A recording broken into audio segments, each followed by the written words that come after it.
After many delays, I finally completed the audiobook for Find Your Peace to Save Your Soul.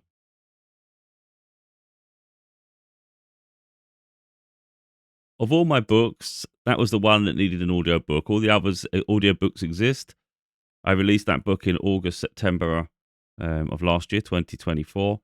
And in all honesty, I was a bit burnt out. I'd done many other things throughout the previous 12 months. I had redone audiobooks. I had re-edited some of the other books. I'd been working hard and I was burnt out. So I decided to take a break, and it just kept extending, really. But in terms of like the autumn, winter, I do like to rest. I'm more proactive in the warmer months. And I've always said, come March, I'll be working hard. I'll get fresh again. I'll be inspired, and I'll just want to be creative, and I'll want to get things done. So what I want to do really is just explain to people why I decided to do that, what I could have been doing elsewhere. Really, I just want to inspire people to really go after their dreams, but release the burden on themselves, because that's literally what I do. So essentially, what happened was I was going to sit down and work on one of my manuscripts. I've said many times before, so I've already released 6 books. I have 3 or 4 manuscripts in development. 3 of them I literally just need heavy editing. So each of those manuscripts just need maybe a month and a half of me sitting down and working hard, and it'll become a book. And there's 3 of them already. So there's 6 books already out. There's the guaranteed 3 more already, because they're done. They just need editing. That's 9. One is a spiritual book. One is another personal development, overcoming trauma, all sorts of things. And the other is society, sort of society and politics, really. But it's just really delving into the mess that is society, really, shining a spotlight on it. Probably ideal now, but I don't like to. I'm not someone that jumps on trends and bandwagons. It was, I'll decide which book to release, but it'll be because I want to focus on it, and it's going to make me excited to work on it rather than what fits the present day. So yeah. So effectively, that's what I wanted to do. That was the plan. But then I thought about it, and I thought we've still got to finish the audiobook. I had 10 chapters left to record, and I thought this is how my mind works. Sometimes it's a case of release. If you relieve pressure on one end, it allows you the freedom to work on the other. So unless, for instance, because this was always due to be completed, it was really important that I just get it done. Otherwise, I'm working on other projects while this one is still incomplete, and it's like a weight, a burden that's constantly like nagging. And I thought to myself, if you just focus today on getting that one done, or at least get as much done as you can, then once that one's finished, there's literally nothing else hanging over me. Like, it's just literally manuscripts to be edited, and that's fine, whatever the process is for that. But there's nothing else. It's just, that's it. And I think that was far more freeing and liberating. So I really surprised myself. Like I said, I had maybe 8 chapters left, 8 or 10, I can't remember now. And I was just doing one at a time. And sometimes I was getting slightly burnt out. My mouth was getting more dry. I'm sort of struggling, and I'm like, maybe I'm stumbling over the words a few times, and so the first chapter I started, there was less edits. Maybe there was I had to cut it once, like stop and re-record something, and maybe there was just the 2 tracks. But by the end, sometimes there was like 12 or 13, and I was getting really annoyed because I'm having to keep stopping and then start from the beginning of that sentence, record, stop. It was just getting a bit more fragmented, but it's still cohesive. It's still one piece of work. It just meant I made a few mistakes recording, but it was mentally exhausting.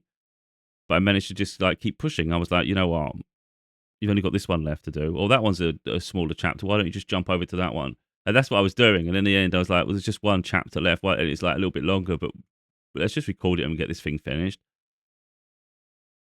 So here it is. ACX is where you submit for Audible. So it's Amazon's sort of Audible application, really, where you submit your audiobooks. So that's actually where I've been working. I have distributed to other outlets as well for my previous books. I'm deciding whether I want to this time. I may make it exclusive with Amazon. I get a higher royalty through Audible if you'd go exclusive. I'm not seeing enough financial benefit of distributing wider. I'm not seeing it at all. So I'm having to weigh it up whether I want to delist off those and just go exclusive with Audible. I've got to make it. It's obviously a business decision. I've got to make that choice. But I do think sometimes it allows you a bit more freedom by being wide. It gives people options as well.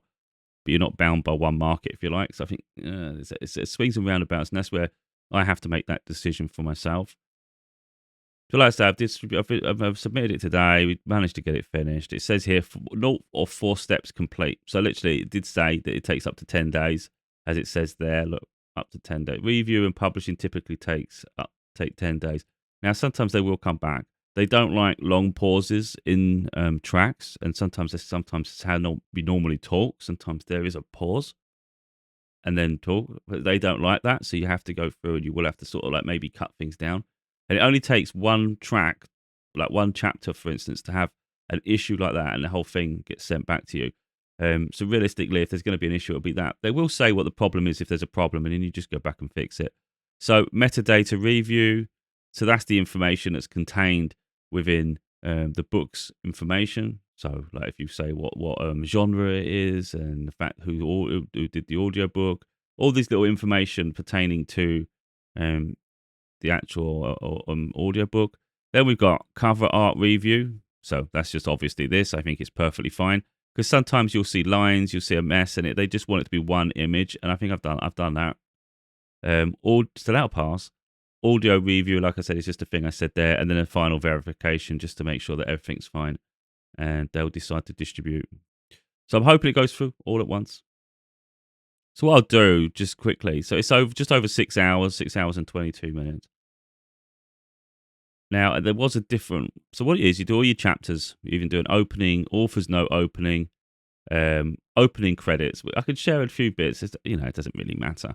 And like, for instance, it does this retail sample. I was going to use one a bit further towards the end, because as I was recording it, I was like, oh, I like that. Then I go on to another chapter, I'm like, oh, I like that. And I'm trying to make a mental bookmark, to say that'll be the sample, that'll be the sample. But then they did make a point here. Samples should be 5 minutes or less and start from the beginning of the audiobook for seamless transition. If the beginning of your audiobook has explicit content, please choose another excerpt. So I was like, okay, if they're suggesting do the beginning, we'll do the beginning. I'm not going to start from an author's note. I'm going to start from chapter 1. And that's really how it starts. So I'll just show the very opening credits, literally 8 seconds, and then we'll share the sample. Find your peace to save your soul. Written and performed by Stephen Bradley Waters. So what I want to do is just show the quality. If anything, actually, just before we get on to that, that is the audiobooks are the reason I improved my microphone. So I had a weaker microphone before, and I just recognised that for professional reasons. Let me just turn that off. For professional reasons, I just thought, you know what, it's really important that my audiobooks have a better quality. Hence why I ended up re-recording some of my older audiobooks, because I wanted them in line with this one, with this microphone's quality. There is still one audiobook I have to re-record one day, and that is A Heartbroken Daughter. It uses a weaker microphone. I'm not totally happy with the quality, but it's fine. So that's something I will go back over at a later date. It's just fitting the schedule, really, because I've got enough to do. So yeah, we've got all the chapters. So we'll go through the chapters. But yeah, that's why I end up upgrading the microphone, and it helps with the video content as well, doesn't it? So I knew the investment was worth it, but from a professional point of view, it was the priority was my audiobooks. So let's go to do the retail sample. So the book starts, the narrating starts a bit slow because I was trying to do a certain pacing, but it does pick up as the audiobook goes on. So this is from the retail sample. This is from the very first chapter after the author's note. But again, this is going to be, hopefully, this is what the part, sometimes they do this. They make you submit a sample and they'll still use their own sample. They may just use the first 5 minutes of the audiobook and not even what you've chosen. It's really at their discretion, but you just submit a sample and maybe they'll use it. Chapter 1. The Beautiful Mess of Life. We must vent, express ourselves, and release things rather than hold it all in. Process frustrations and not pretend that life's a fairy tale. There's no point trying to convince ourselves and others that everything in our lives is perfect when it's not. Being anything other than authentic is counterproductive, only hindering progress. No one benefits from false representations of the truth. To transmute negative energy, we must first face and acknowledge it. Only then can we begin to process and heal. Because I'm only ever honest with myself, never obscuring the truth, I rapidly transmute circumstances. It can seem like I'm flaky, with contrasting mood swings. However, that is a misunderstanding of my rapid healing process. When we face adversity or challenges, we aren't often pleased. But as we work through them, we should understand that there's a reason for everything. Sometimes I get fed up, wishing for an end to suffering. But instinctively, I recognize that every situation is a chance for growth. Everyone exists for a reason, and we are supposed to learn and grow even through suffering. We don't encounter moments to destroy us. Instead, we gain opportunities to learn, overcome, and transcend situations. Eventually, we transition beyond it. But we must first process the challenge and make peace that life will often seem unfair. The universe challenges us to grow and move forward on our journey. But many repeat cycles because they didn't learn to heal and evolve. So, cycles continuously repeat until we learn the lesson. We must embrace self love and provide regular self care. It's not selfish to prioritize our needs and take time to re energize and assess our priorities. Some people project onto others, requiring constant attention and validation. However, our priority should always be our healing. After all, we can hardly be of service to others when we cannot be of service to ourselves. Yeah. So, this book actually come about from me coming back to social media actually, because I had taken away, I'd been moved away from TikTok, for instance, for maybe a year and a half, year or so, and I came back, and all I kept seeing was like hate crime, bullying. That was the content that was coming up, and it was bothering me so much. It was triggering me, and I'd already done. I mean, I think it's 3 books. I think it's 2 or 3. Let me just go through my book list a minute.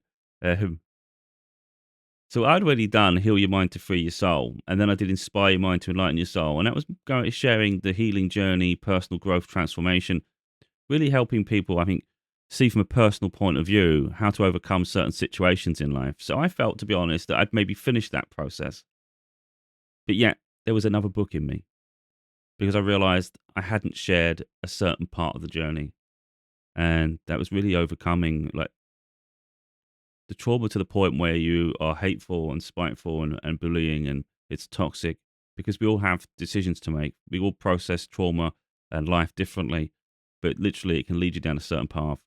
And that's really where it just started. And then it just took a life of its own. I just started going down different avenues with it. But it was like, that was really where it stemmed from.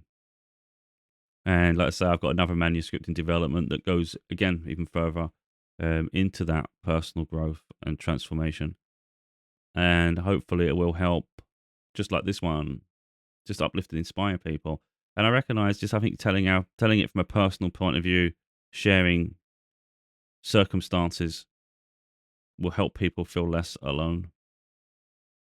So they actually know someone else is going through something very similar, and this is how I process it, and this is how I overcome. When you look at, like, for instance, I don't take time to reflect like this. I just keep building and I just keep moving forward. When I look back and I read my work, for instance, I'm like, I forgot about that. Like, I'm in the moment again.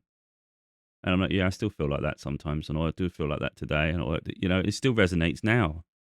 And I look at what I've been through. It's been so much hardship and trauma. It's crazy.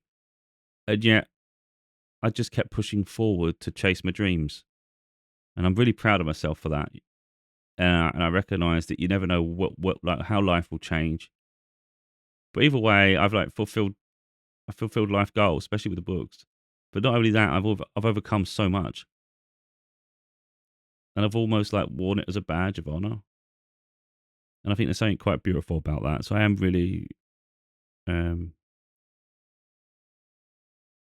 sort of happy with myself that I've managed to overcome what I've overcome, but also on the counter side of that, also the life goals, because I always wanted to be an author and I've managed to accomplish that. And it goes even beyond that, which is quite surreal. Um, but like I say, hopefully these will be really healing to people, because I do recognize as I work on them the contribution it really could have to society and the people that need it. So yeah, hopefully this gets released soon. Hopefully it's not held up, but I'm hoping by the end of the week, and I will keep obviously um, track of it. And I know if it does get released, of course I will mention that it's now available. But either way, the like I say, the physical copy is available to buy. A link is in my bio.